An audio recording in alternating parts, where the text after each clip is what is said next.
మీకా గ్రంథము 2వ అధ్యాయము. మంచముల మీద పరుండి మోసపు క్రియలు యోచించుచు దుష్కార్యములు చేయు వారికి శ్రమ. అలాగు చేయుట వారి స్వాధీనములోనున్నది గనుక వారు ప్రొద్దు పొడవగానే చేయుదురు. వారు భూములు ఆశించి పట్టుకొందురు, ఇండ్లు ఆశించి ఆక్రమించుకొందురు. ఒక మనిషిని, వాని కుటుంబమును, ఇంటి వానిని, వాని స్వాస్థ్యమును అన్యాయముగా ఆక్రమింతురు. కాబట్టి యెహోవా సెలవిచ్చినదేమనగా, గొప్ప అపాయకాలము వచ్చుచున్నది. దాని క్రింద నుండి తమ మెడలను తప్పించుకొనలేకుండునంతగాను, గర్వముగా నడువలేకుండునంతగాను ఈ వంశమునకు కీడు చేయనుద్దేశించుచున్నాను. ఆ దినమున జనులు మిమ్మును గురించి బహుగా అంగలార్చుచు సామెత నెత్తుదురు. వారు చెప్పు సామెత ఏదనగా, మనము బొత్తిగా చెడిపోయి ఉన్నామనియు, ఆయన నా జనుల స్వాస్థ్యమును అన్యులకిచ్చియున్నాడనియు, మన యొద్ద నుండకుండా ఆయన దానిని తీసివేసినేయనియు, మన భూములను తిరుగుబడిన వారికి ఆయన విభజించియున్నాడనియు ఇశ్రాయేలీయులు అనుకొనుచున్నట్లు జనులు చెప్పుకొందురు. చీట్లు వేయగా యెహోవా సమాజములో మీరు పాలు పొందునట్లు నూలువేయువాడొకడునూ ఉండడు. మీరు దీని ప్రవచింపవద్దని వారు ప్రకటన చేయుదురు.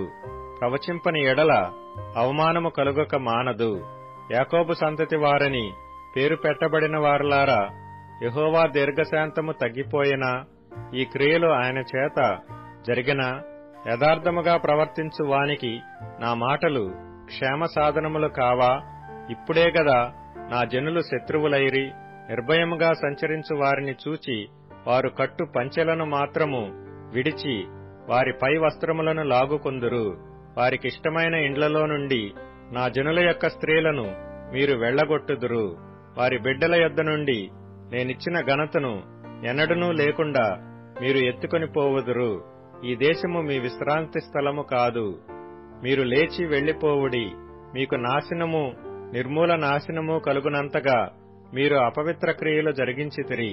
వ్యర్థమైన మాటలు పలుకుచు అబద్ధికుడై ద్రాక్షారసమును బట్టియు మద్యమును బట్టియు నేను మీకు ఉపన్యాసము చేయుదునని అబద్ధము చెప్పుచు ఒకడు వచ్చిన ఎడల వాడే ఈ జనులకు ప్రవక్త యగును. యాకోబు సంతతి, తప్పక నేను మిమ్మునందరినీ పోగు చేయుదును. ఇశ్రాయేలీలలో శేషించిన వారిని తప్పక సమకూర్చుదును. బొస్రా గొర్రెలు కూడునట్లు వారిని సమకూర్చుదును. తమ మేత స్థలములలో వారిని పోగు చేతును. గొప్ప ధ్వని పుట్టునట్లుగా మనుష్యులు విస్తారముగా కూడుదురు. ప్రాకారములు పడగొట్టువాడు వారికి ముందుగా పోవును. వారు గుమ్మమును పడగొట్టి దాని ద్వారా దాటిపోవుదురు. వారి రాజు వారికి ముందుగా నడుచును. యెహోవా వారికి నాయకుడుగా ఉండును.